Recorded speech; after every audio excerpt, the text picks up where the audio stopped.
تو ناظرین خبر وہی انداز نیا میں سب سے پہلے نظر ڈال لیتے ہیں آج کی ٹاپ سٹوریز پر۔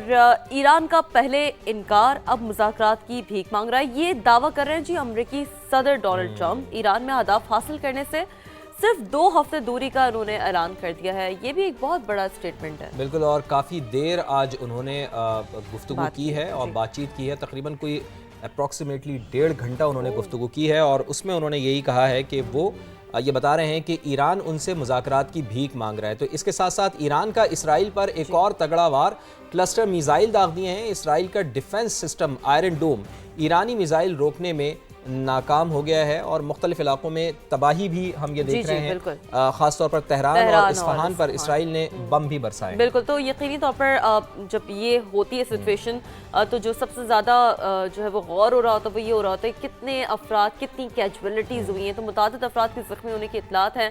مہر آباد ایئرپورٹ کے قریب ہی دھماکوں کی آوازیں سنی گئی ہیں۔ ایران نے اسرائیل اور امریکہ پر ایٹمی تنصیبات پر حملے کا الزام لگایا ہے۔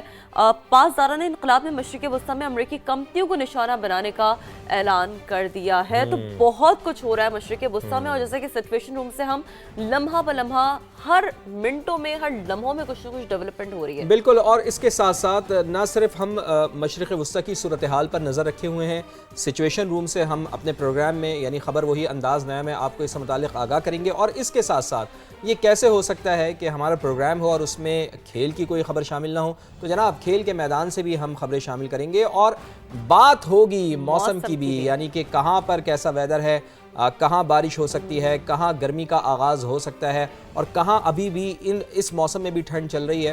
تو اس ساری صورتحال پر درجہ حرارت بہرحال کتنا بڑا ہے، لیکن اس وقت جو سب کی نظریں ہیں کہ مشرق وسطی میں کیا صورتحال ہے، وہاں کا درجہ حرارت کیا ہے، وہاں پر کیا ہو رہا ہے، کیا ٹکراؤ یہ تھم سکتا ہے یا نہیں تھم سکتا، اور جو تو اسی کی بات کا درجہ حرارت ہے نا، جو سٹیٹمنٹس کا تبادلہ ہے، جب بھی اس طرح کے وارفیئر کے سیناریوز ہوتے ہیں، جنگ کے سیناریو ہوتے ہیں، اس میں بہت امپورٹنٹ بات یہ ہوتی ہے کہ دونوں ملکوں کے جو لیڈرز ہوتے ہیں وہ آپسی سٹیٹمنٹ سے کیا تبادلہ کرتے ہیں۔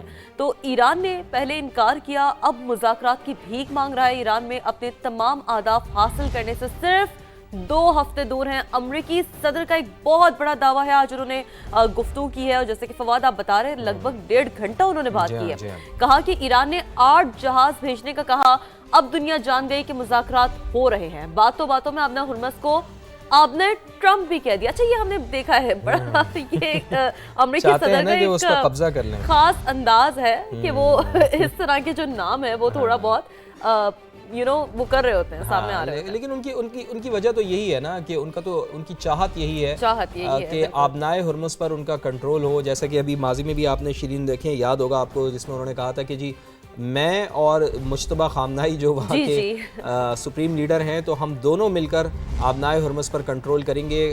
مشرق وسطی میں بھی صورتحال بدل رہی ہے۔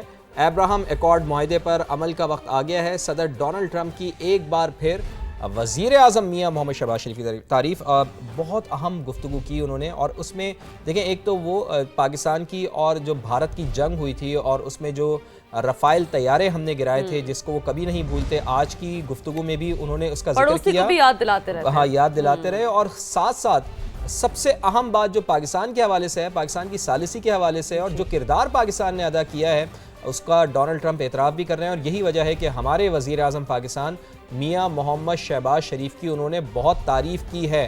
تو کیا کہنا تھا اس حوالے سے ڈونلڈ ٹرمپ کا، میں چاہوں گا پروڈیوسر صاحب سنوائیے کہ ڈونلڈ ٹرمپ کیا کہہ رہے ہیں۔ 47 years Iran has been known as the bully of the Middle East, but they are not the bully any longer. They're on the run. They don't know what's happening. Remember this. They lied about 3 days ago. I said, yeah, we're negotiating with Israel. We are not negotiating. They're being hit so hard.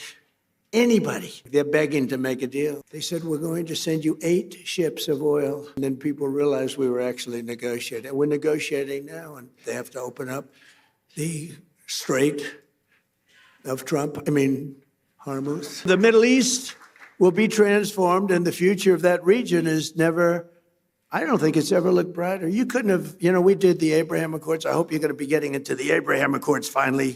Yeah, so will you please go back and explain? It's time now.